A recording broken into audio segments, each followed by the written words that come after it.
Endless Hustle, presented by Doc Swinson's, the legendary whiskey blenders from Ferndale, Washington. I absolutely love Doc Swinson's, and if you haven't tried it, go to their website and check out their selection. All right, we've got a great day on the Endless Hustle as we've got the incredibly talented and best-selling author Alan Cumming joining us. Alan, congratulations on the new book. It's called Baggage. Congratulations. Thank you so much.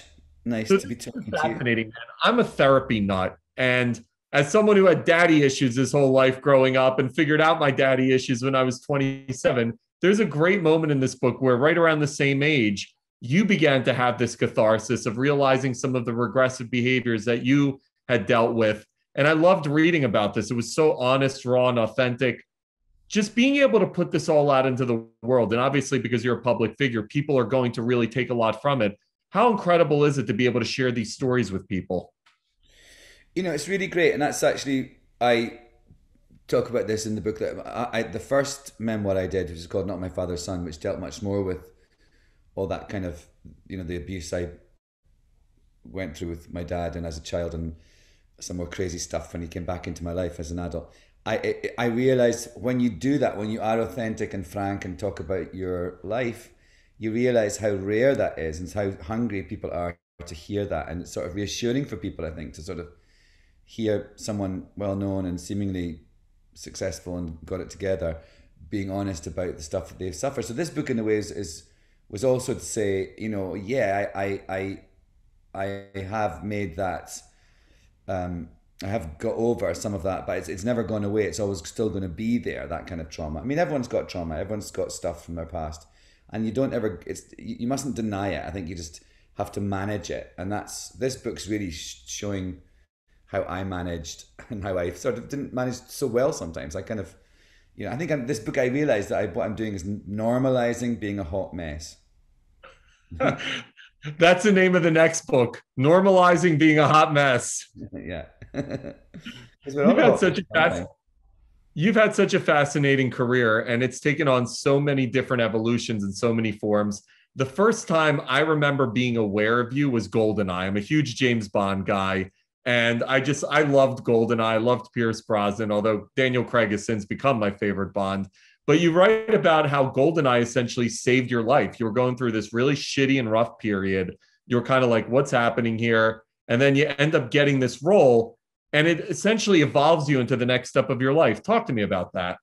Well, what I mean by when I auditioned for it, it was really at the lowest sort of time of my life. I was as you said, I had all these. I remembered all these things from my childhood. I was trying to have a child myself with my then wife, and I think because of that, my body sort of said, "Hey, yes, there's some things about fatherhood you need to deal with here," and so I sort of actually remembered all these things, horrible sort of incidents, and had to, that kind of sent me reeling, and I was just in a real state, kind of wondering why that had happened to me and what I was going to do with all that. And just it's really shocking when that happens, just to be sort of given this onslaught of memories that are not pleasant at all. And so in the midst of all that, I was sort of dealing with my marriage breaking up and having this breakdown. In the midst of all that, I got this audition for James Bond, and it was like one of the worst days of my life, actually. And I went to the audition and kind of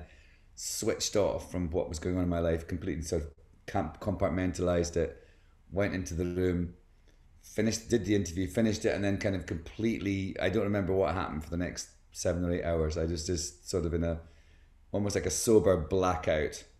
And anyway, I got that job, and it just sort of started this sort of turn in my life. It was a huge thing for me to get such a big movie, and it just sort of brought me back to working again. And, I went and talked out, before I started the movie, I went with my brother and confronted my dad and talked to him about the stuff that had happened. And so that was a really positive turning point in my, sort of journey back. So by the time I came to do the film, and actually I saw a picture this morning of me at the premiere with Judi Dench, because we were, by the time I got to that, I was actually really happy and sort of, had my life back together. But I was with Judi Dench, and we'd had all these instructions sent to us about the etiquette for, how to meet Prince Charles at the royal wedding. And what I thought was hilarious, it said that men must bow from the neck forward, And I thought, well, you're hardly going to bow from the neck back. And so there was a video on the news. It was me and Judi Dench kind of jerking our heads back like that to try and sort of see what it was like to bow from the neck backwards. And we were caught on camera doing it. We looked insane. I think it's insane that they send you educational videos on how to greet the royal couples. It's incredible. And it was these letters. It was a fax, of course. It was so long ago. And the curtsy was like this elaborate 2-page thing of how you curtsy and when you put your leg down and all that. I mean, it's like, come on. Are you like, what the fuck did I get into here? Like, do I really have to deal with this shit? Totally. I was like, I'm not bowing. So I said, hello, I'm Alan. And when I met him.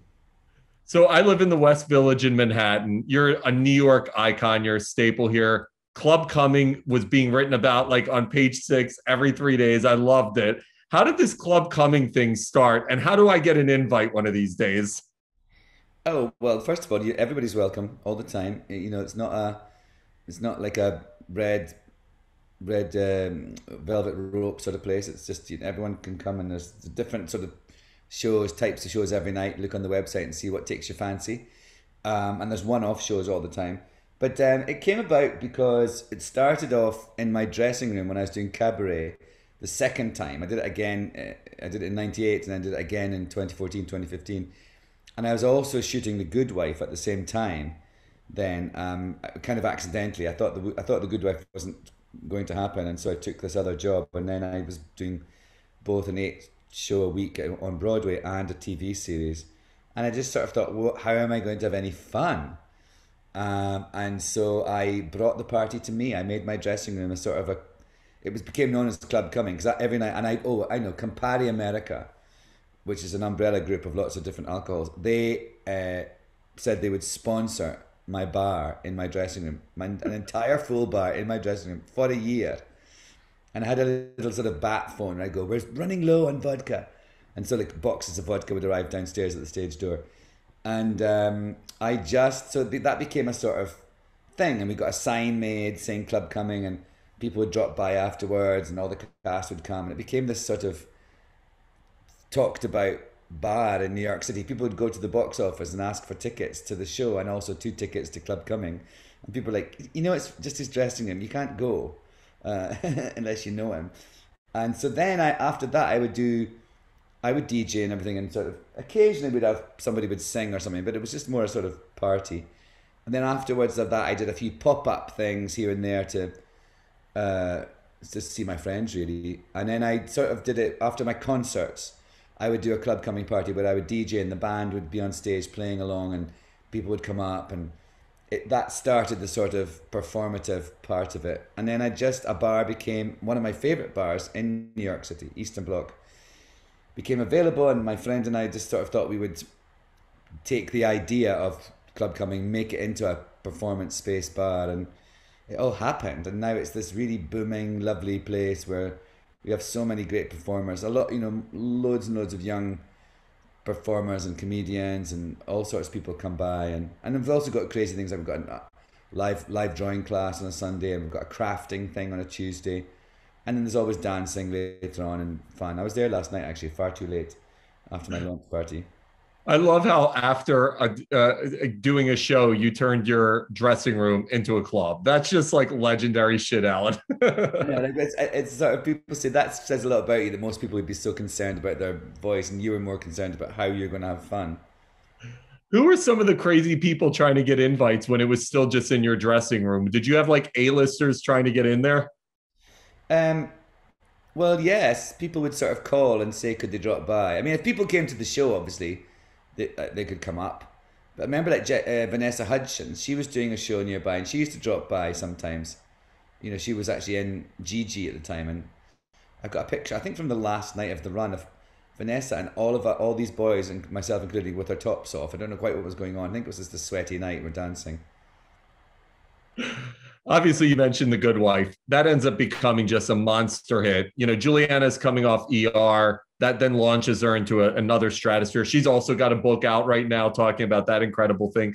But that also was a huge launch pad for you, because you literally were getting nominated for every single award. You won a bunch. So when you hit that kind of primetime fame, and that kind of just like, all right, shit's really happening now. What's it like as that's happening?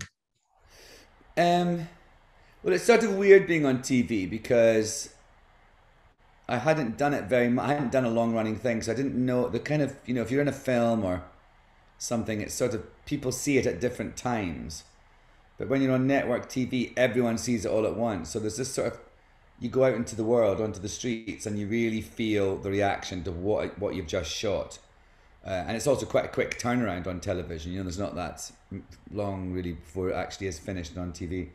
So it was it's a different kind of fame, TV fame. It's very different. People are much more kind of, they feel, I think in a way, because when you do a movie, people go to the movie theater to see you. I guess less so now actually, because people watch so much at home. But with television, especially on network televisions, you're coming into their home, so you're like a visitor to them really. And so I think people feel this different ownership of you in a way. So it was kind of a lot to realize that, and to sort of think, oh, this is I'm moving into a different phase about how people, and also a character like Eli, the one I did, people really responded to him and really felt they could talk to him and to me. So my life became much more active on the streets when I was doing The Good Wife.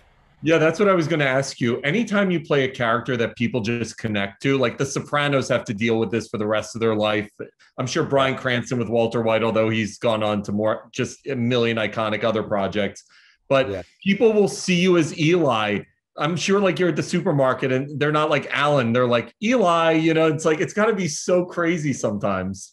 Yeah, it is. I mean, it's weird when you are at, like people, I get it. People call me lots of different names for lots of different characters over the years.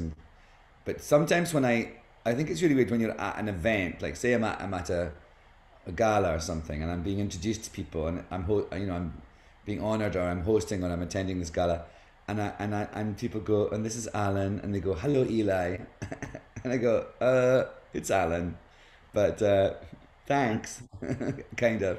I think it's really weird. People are sort of, they almost can't handle that you're a person separate from that character. You obviously did X-Men, you were Nightcrawler, and that was like the beginning of what we're seeing now. Obviously now every actor on the planet's fighting to be in one of the Marvel movies and the Avengers movies. And, Marvel and DC can't make these movies fast enough. If they have a spinoff, they're now already on to the next 10 spinoffs. It's incredible. But when you guys did X-Men, it still hadn't quite exploded to the degree that I feel like it's exploded to at this point. Was that like an easy decision? Because it wasn't as cool back then to be a superhero as it is necessarily now. Were you like, absolutely, let me do X-Men? Or was there some hesitancy to try to do a superhero movie? There was hesitancy because I didn't really understand it. It was so, there wasn't, as you say, there wasn't sort of a template for doing those kind of films. And also I didn't really know anything about comic books and stuff like that. So it seemed like so weird and alien to me. And I knew the first film had been a huge hit, and I kind of just jumped in. It was one of these ones where I kind of didn't really have any idea what I was doing. I just thought this sounds good and nice people, and just I went off and did it. And but I was doing a play actually in New York. I was playing the Pope in this crazy Jean Genet play where I had to do all sorts of weird stuff, like have a poop on stage as the Pope, and it was mental. I was just doing this crazy, and the thing was that the Pope because he was only ever photographed from the front, they didn't bother to do his back, so I was bare at the back. I was on roller skates in this big Pope dress, and it was just nuts. I was doing that, and I was offered the X-Men film. I was like, oh, I'm so sorry, I can't do this. My agents are like, what? You're getting paid like $20 a week to do this crazy play. You can't turn this down. And I was like, well, I can't. I've committed to this thing. I want to do it, And so they made this compromise that I think we did a shorter run of the play, and then I went a little later to Vancouver. But it was, it was good to get to do both. But I actually probably had more fun on the play than I did as a superhero. I'm literally imagining the trailer conversations with like Hugh Jackman and Halle Berry, like, oh, so what'd you do last? And I played a naked Pope on roller skates. Yes, I won that competition, definitely. You know, I you always strike remember me. you just eating lots of chickens. That's what I always remember from that film because he was had to be so bulked up all the time, and he was just constantly for breakfast. He would eat like 2 chickens. He was just having to gorge food all the time to keep all that muscle mass. You strike me as such a counterculture guy. Like you're not a guy who strikes me as I want to be famous. And the perfect story is, hey, I enjoyed a $20 a week off Broadway show versus doing XMen. So once you encounter fame, was it a good thing or were you like, shit, this is not what I was looking for? Well, it sort of came up in different levels for me. I was sort of famous in Scotland early on in my career, and I kind of ran away from that and moved to London, and then I started to get famous there, and then I went to America, and that kind of takes on a different level. So it was kind of a gradual thing. So, which I'm glad about. I got used to it in those different stages. But the thing about it is that after a certain while, you can't stop it. I remember when I turned 40, my little sort of wobble when I turned 40 was that I didn't want to be famous. I was the night before my 40th. I was like, I don't want to be famous anymore, and I sort of thought, well, what am I going to do about that? And I thought, even if I stop doing all the things that make you famous, you're still, films and things are out there for. It's going to be years and years. You're going to be dealing with all that stuff of people recognize you and everything. So I just kind of thought, oh well, let's just again, like the way I talk about trauma in this book, I decided that you have to sort of manage it and just try and what I do is I kind of don't live my life. I live my life in a way where I feel like certain times I do my famous stuff, like I go out and I promote things and I go to and that's all fine. And the rest of the time I'm a private person and I have a sort of when I go out into the streets, whatever, I might have it's a trajectory. I keep going. I wave at people, going, "Thank you, yes, hello, hello." But just keep moving. You just keep moving through it, and sort of, I think people get that. And also, I say to people, "Oh, I don't want to do a photo because if I do one with you tonight here in this bar, I'll have to do a photo with everybody, and then my whole night will be about taking photographs with people rather than having fun with my friends. So it's lovely to meet you, but there we are." And they're usually always like, "Oh, totally get it, Alan, totally." So I think I've made a way for myself to do the things I want to do and live the life I want to live, as well as sort of dealing with the famous stuff. I don't hide away like some people feel they have to, but I sort of, the pandemic was so great for me in terms of having some time out of my crazy life and also not having to deal with the level of self-consciousness on a daily basis that I deal with, most of the time, all the time. And so coming back to it was coming back to it first of all was great because of course you wore a mask and that was a disguise. But now it's so interesting how that's all sort of getting less and less, and I'm just coming back into the full pelt of dealing with that. And I think that's the thing, it's the self-consciousness that you deal with, and you have to be on, you have to switch it on no matter where you are, because you're being sort of observed all the time, and it's a lot. But I enjoy my life, and as I say, I plan it so that I feel like I'm in control of it, and I can live the life I want to lead. You rung a bell for me when you were talking about making the decision between being the Pope on roller skates and choosing X-Men. And there's this famous saying, obviously, in Hollywood, one for you and one for me. And it's always like when movie actors are signing on for to get their passion project made, but then the studio is like, but yeah, but you got to do X-Men too for us. Is that kind of your philosophy sometimes? Because obviously bills have to be paid, wealth has to be accumulated. Have you had the one for you, one for me mentality throughout your career? Yeah, I mean, I talk about this in the book. Actually, I have this thing which I call the Hollywood Bank, and so you make a deposit by doing a big film. I mean, sometimes it works that you do a job and it is a big paying thing. It's a mainstream thing, and it's actually really fulfilling and amazing. Rarely, but mostly it's like you do something commercial, a big project, a big TV thing. It's fun, but you do it for sort of, I guess, one for them sort of thing. So you make a deposit into the Hollywood Bank so that later you can have a withdrawal, literally actually sometimes, because to do a piece of theatre or a small independent film, so you can afford to take the time to do that, and also perhaps because of some of the other projects you've done in the past, your name and bankability will help get those things made. So it's this constant sort of balancing act between making deposits and, you know, taking withdrawals. I guess it's the same thing as one for you, one for them, but I sort of see it in a much more transactional way in terms of how I do it. Yeah, it's got to be brutal sometimes because you're like, you know, I've heard actors be in very candid and transparent interviews just be like, yeah, I did it for the paycheck. And as an artist, when your heart is maybe not into it, or you just know it's kind of a shit project, or it's just not a passion of yours, I can imagine it can be a dulling feeling sometimes.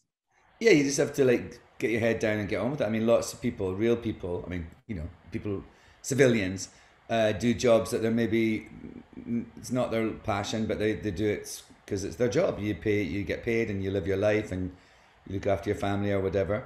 And actors do that too sometimes. Sometimes you just do something because it's, you know, a lot of money. Hopefully you'll have a nice time and it won't be, you know, a bunch of assholes that you have to work with. But sometimes it is. But at least it's going to be a lot shorter. You know, those things when actors do it, it's not your entire life. It's not your, you know, full-time job. It's only going to be for, you know, at most several months. So I think it's quite, I actually think that's why we're lucky. We have also, like when you're acting and you have very intense relationships with people, short-lived intense relationships that you can pick up later on. You might not see people, some of the people you worked with for years, and then you see them again and you know, you go right back to where you were when you made that sort of really great connection. So I really like that about acting. Is that why so many co-stars end up in relationships with each other? Is it like that type of intense bonding experience, almost like being stuck in the woods together? Kind of, yeah. I mean, sometimes you're away from home. Often, you know, when that happens, people get into relationships. They're probably playing partners, or they're doing really intense things together. Often, sort of, you know, they're playing people who are in love or attracted to each other. So yeah, when you do it, and you have to do intimate scenes sometimes, but I just think you spend a lot of time in you know, doing very intense things with people, and you have a sort of shortcut to intimacy with them, and that sometimes can lead to actually being in a relationship. Yeah. Juliana Margulies has a great story in her book, and I couldn't believe it. I heard her on another podcast, actually with the Sopranos guys, because she worked with Michael Imperioli on a project. And I remember ER and just how big a phenomenon that was. And that was before we had Netflix and Amazon, the 100 other million streaming platforms we have now. But I remember when she left ER, how big a story it was. But I don't remember that she turned down 27 million to do it. And people were like, I read that too. They were destroyed. Did you ever have a situation like that where you had to make that type of decision? Maybe not 27 million, but at that time, life-changing money where you're like, shit, I'm set after this, but it's not, I don't know if this is what I want to do. I mean, I've never had that much of a thing, no, but I've done things where, you know, you think it's ridiculous money, and but you know, often, you know, it's with TV. Sometimes it's very long commitments potentially, and sometimes it means you're away from home, and you know, stuff like that. Like, this sounds, you've got to spend 8 months or 9 months of the year not in a place that you actually want to live. So there's lots of, I think as you get older as well, you get more, I've certainly got more set in my ways and think, I want to live here. You know, I'd rather not do, I can go off and do it for a couple of months, but I don't want to spend the bulk of my year away from where I live and want to live. So yeah, you just get a bit more, you know, probably when I was younger, when I was younger, I used to sort of fly around the whole world just doing films all the time. I'm kind of starting to do that again, actually. I'm about to go and do a couple of films. And I'm already like, oh, how exciting. I'm traveling off to Spain to make this film. And then I'm like, oh, but I won't be able to go upstate to the Catskills until Oh my God, that's awesome. Well, Alan, congratulations. The brand new book is called Baggage. You're just a brilliant actor. And again, I got to do this Club Cumming thing. I remember when I was reading about it in Page Six when it was still in the dressing room. I'm like, this guy's so fucking cool coming up with this. But now that you've kind of turned it into one club, it's great. The sort of atmosphere of it, I still want it to feel like it's a party in my dressing room. That's, you know, it's a small enough bar. It feels like a really intimate. It's just a lovely place. Yeah, pop on over. Alan, you're awesome. Thank you for a great interview. Enjoy the rest of your week. Bye-bye.